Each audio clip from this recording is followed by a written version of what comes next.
नमस्ते। अनुविता चैनल में आप सभी का स्वागत है। आज हम पढ़ेंगे कारक के बारे में। कारक कारक है क्या? संज्ञा अथवा सर्वनाम के शब्दों के जिन रूपों से उनका संबंध क्रिया से जोड़ा जाता है उसे कारक कहते हैं। संज्ञा और सर्वनाम के वे रूप जिनका की संबंध हम क्रियाओं से जोड़ने के लिए जिन शब्दों का प्रयोग करते हैं उसे हम कहेंगे कारक। या हम छोटे शब्दों में ऐसा कह सकते हैं कि जब हम किसी वाक्य की रचना करते हैं उसमें काके की, ने, में, पर, इस तरह के जो छोटे छोटे अक्षर या शब्द आते हैं तो उन शब्दों को ही हम क्या कहेंगे, उन अक्षरों को ही हम क्या कहेंगे, कारक कहेंगे। कारक को समझने के लिए उसकी विभक्तियों को समझना बहुत जरूरी है। उसकी विभक्तियां 8 प्रकार की होती हैं। चलिए देखते हैं कारक और उसकी विभक्ति।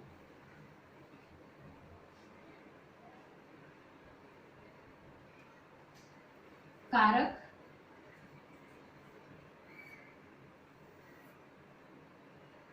विभक्ति, या हम इसको चिन्ह भी कह सकते हैं, कारक के चिन्ह।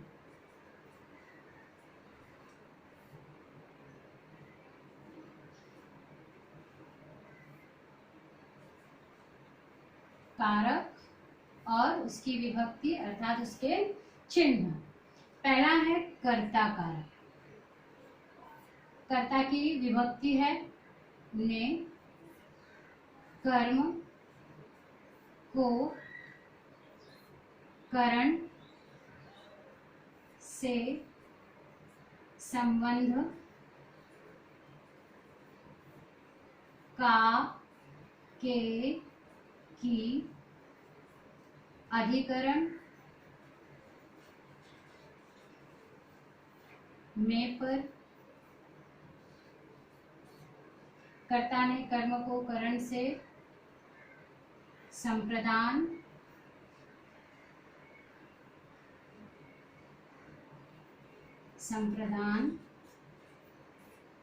को के लिए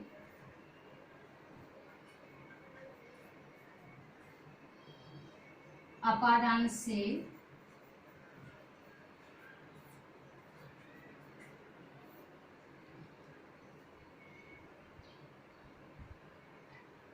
संबोधन, हे, हो, अरे। इस तरह से कर्ता ने कर्म को करण से संबंध का, के, की, अधिकरण में, पर, संप्रदान को के लिए अपादान से संबंध, संबोधन, हे, हो, अरे। इस तरह से 1, 2, 3, 4, 5, 6, 7 और 8। इस तरह से 8 कारक हैं और ये उनके चिन्ह हैं या विभक्तियां हैं जिसको हम कहते हैं चिन्ह या विभक्ति। अब कर्ता ने, कर्ता का अर्थ होता है कार्य करने वाला। कार्य करने वाले के साथ में अगर ने लगा हो तो वो क्या हो जाता है, कर्ता कारक। लेकिन इसके लिए हमें एक एग्जाम्पल देखना पड़ेगा। जैसे राम ने रावण को मारा। अब यहाँ पे कार्य करने वाला कौन है, राम, और कर्ता के साथ हमने क्या लगा दिया है, ने।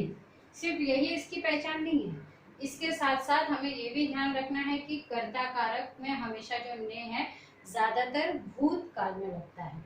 जैसे राम ने रावण को मारा, ये भूतकाल में हो गया है, तो कर्ता के साथ जब ने लगा हुआ है तब हमने उसको क्या कहा, कर्ता कारक। ये ने जो है वो हमेशा क्या हो जाएगा, कर्ता, चाहे वो संज्ञा के साथ हो या सर्वनाम के साथ हो, अगर वो ने लगा होगा उसके साथ में तब ये क्या हो जाएगा, कर्ता कारक। हमेशा याद रखिए कर्ता का मतलब होता है कार्य करने वाला।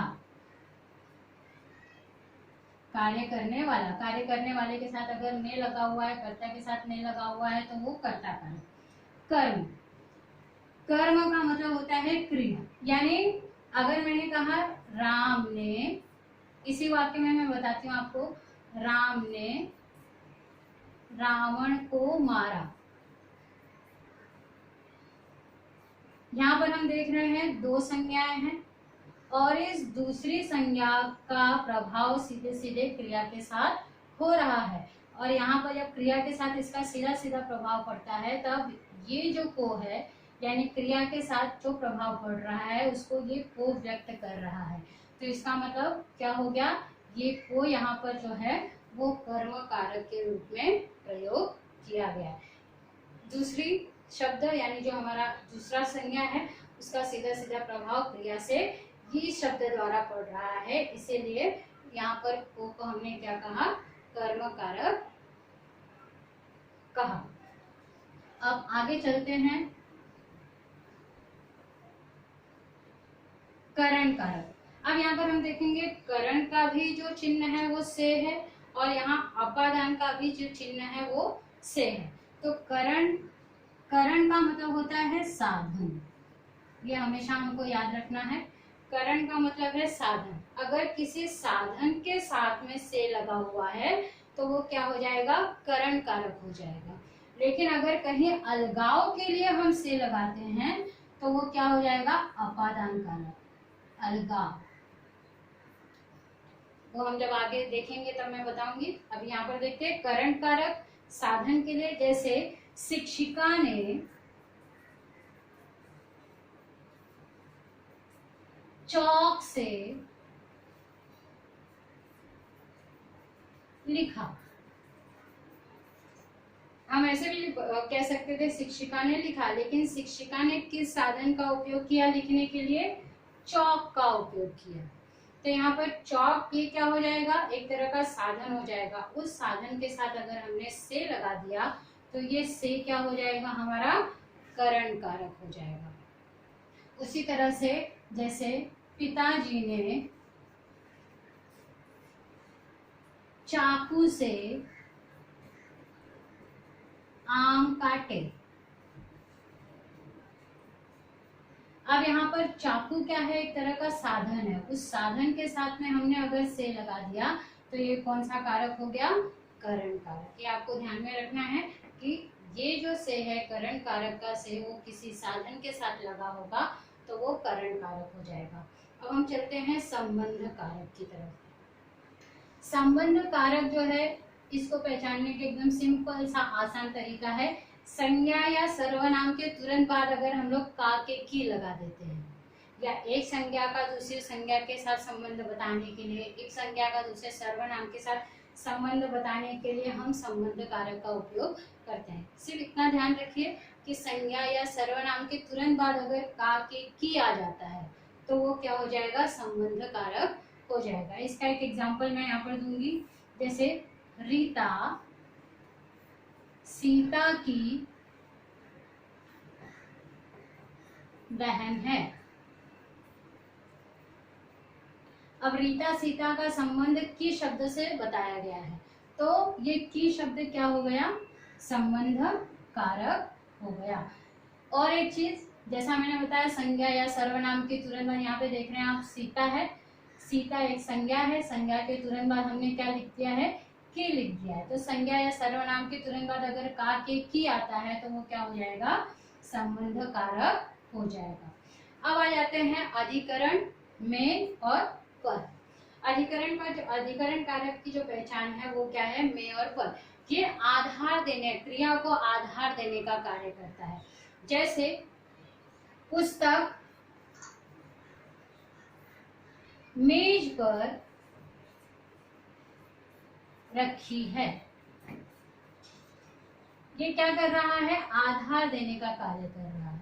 या हम इसको इस तरह से भी बता सकते हैं कि अगर किसी भी वाक्य में या पर आता है तो आंखें बंद करके हमको क्या करना है, वहां पर अधिकरण कारक लिख देना है, क्योंकि पूरे कारक के चिन्हों में पर और किसी में भी नहीं आया हुआ है। तो अधिकरण कारक में या पर कहीं पर भी आता है तो वो अधिकरण कारक हो जाएगा। यहाँ पर जैसे पुस्तक मेज पर रखी है, यहाँ पर एक आधार देने का कार्य कर रहा है, तो ये क्या हो गया, पर अधिकरण कारक हो गया। संप्रदान कारक, संप्रदान का अर्थ होता है वह काम जो हम स्वयं के लिए नहीं करते बल्कि दूसरों के लिए करते हैं। और अगर दूसरों के लिए जो कार्य किया जाता है अगर उसमें हम को या के लिए लगाते हैं तो वो क्या हो जाएगा, संप्रदान कारक। इसको याद रखने के लिए आप यहाँ पर लिख सकते हैं दूसरों के लिए, दूसरों के लिए किया जाने वाला कार्य। जैसे मैंने, इसका एक एग्जांपल, मैंने पिताजी के लिए खाना बनाया। मैंने पिताजी के लिए खाना बनाया। मैंने खाना किसके लिए बनाया, अपने लिए नहीं, किसके लिए, पिताजी के लिए। यानी जो कार्य मैंने किया वो दूसरे के लिए किया, और वहां पर अगर को के लिए आया तो वो किस क्या हो जाएगा, संप्रदान कारक। मैंने शिक्षक के लिए चटाई बिछाई, तो के लिए वहां पर आया।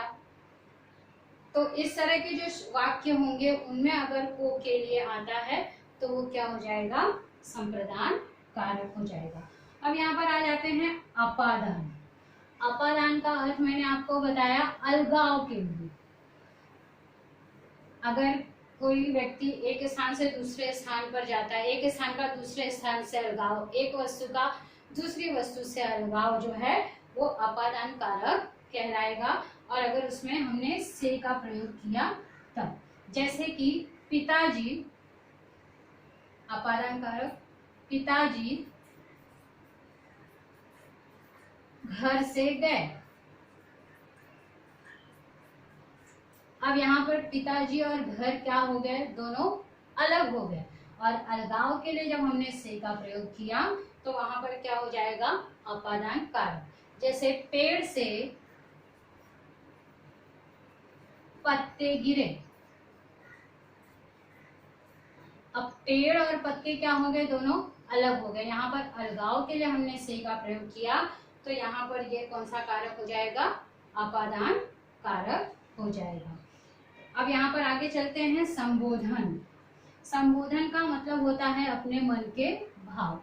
कभी कभी हम अपने मन के भावों द्वारा भी अपनी कुछ भावनाएं व्यक्त करते हैं। जैसे यहाँ पर इसका चिन्ह है हे, हो, अरे। और हमें ये ध्यान में रखना है कि जब भी हम संबोधन कारक का प्रयोग करेंगे तो हम उसमें विस्मय आदि बोधक अव्यय का चिन्ह उपयोग में लाते हैं। संबोधन कारक में हमेशा हम विस्मय आदि बोधक अव्यय का चिन्ह उपयोग में लाते हैं। जैसे यहाँ पर मैंने कहा हे राम, ये क्या हो गया।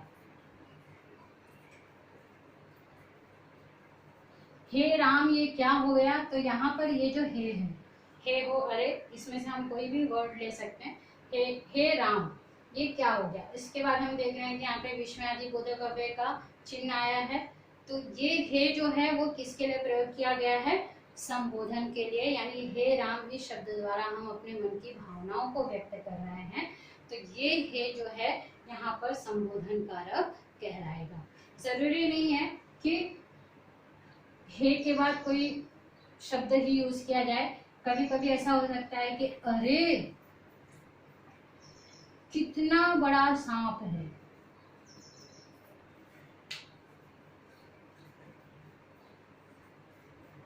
तो यहाँ पर अरे के बाद हमने क्या लगाया, विस्मय आदि बोधक अव्यय का चिन्ह लगाया। तो ये विस्मय आदि अव्यय बोधक अव्यय का चिन्ह आपको ध्यान रखना है। अगर इस विस्मय आदि बोधक अव्यय चिन्ह के पहले हे, हो, अरे लगा हुआ है तो इसका मतलब वो क्या हो जाएगा, संबोधन कारक हो जाएगा।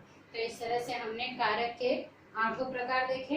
पहला, इसको याद करने का तरीका, कर्ता ने कर्म को करण से संबंध का के की अधिकरण में पर संप्रदा को के लिए अपादान से संबोधन हे, हो, अरे। कर्ता की विभक्ति है ने।